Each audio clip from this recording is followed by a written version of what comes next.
I've been looking for something to counter all the cruelty and chaos in this country.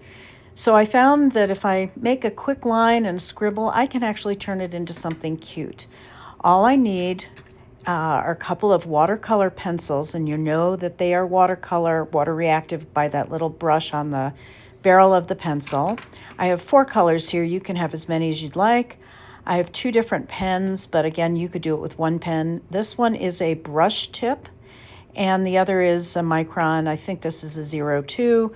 The nib isn't too skinny, so it's a lot of fun. And a paintbrush and a little bit of water, and I always have some paper towels nearby. This is the most fun technique ever.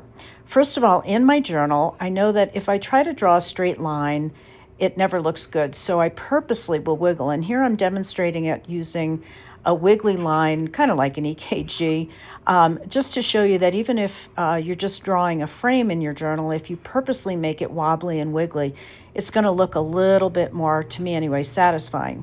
So for this, let's put these little bird creatures on some fences or some wire. But again, if I purposely wiggle and make this line uneven, to me that looks more satisfying than trying to draw any kind of straight line. So I'm getting my lines going across my 2 pages. This is called working on a spread, which I like, just gives me a little more pleasure. You can just do 1 page, certainly. After that, grab one of your colored pencils, and you're going to start with a sort of chaotic line. You're going to go in and out in a circle, and you can vary your pressure. You can just wobble your hand around. I go around once or twice, and now I'm going to take my paintbrush and just bleed together that mark that you got from the watercolor pencil. You don't have to do that. I just like that sort of fuzzy effect. And this little creature needs a bit of a tail, so I'm pressing down in a fan shape over that chaotic line and blending that out also with a little bit of water. And again, you don't have to have a tail. I just like the tail feather effect.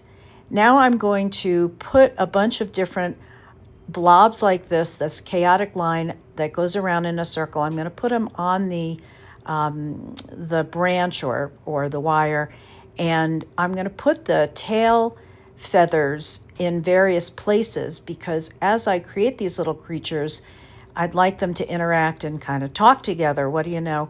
And sort of relate to one another. So I've got the tail feathers come in different directions. That one, the tail feathers are on the right.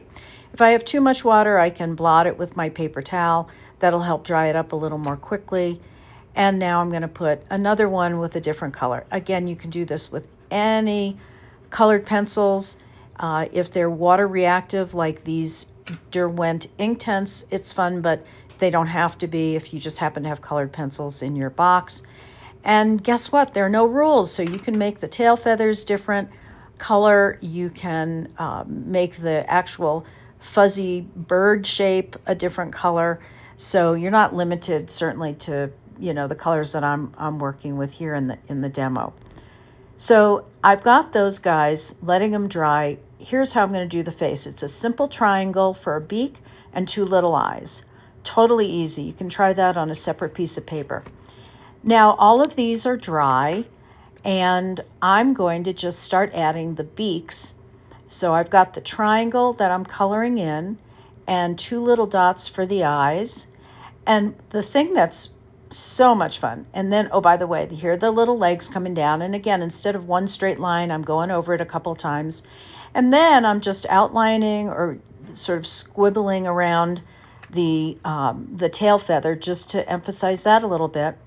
And when I put the beaks on, I angle them in different ways. So this one is angling towards the first one I did, as if they're sort of looking at each other or somehow interacting.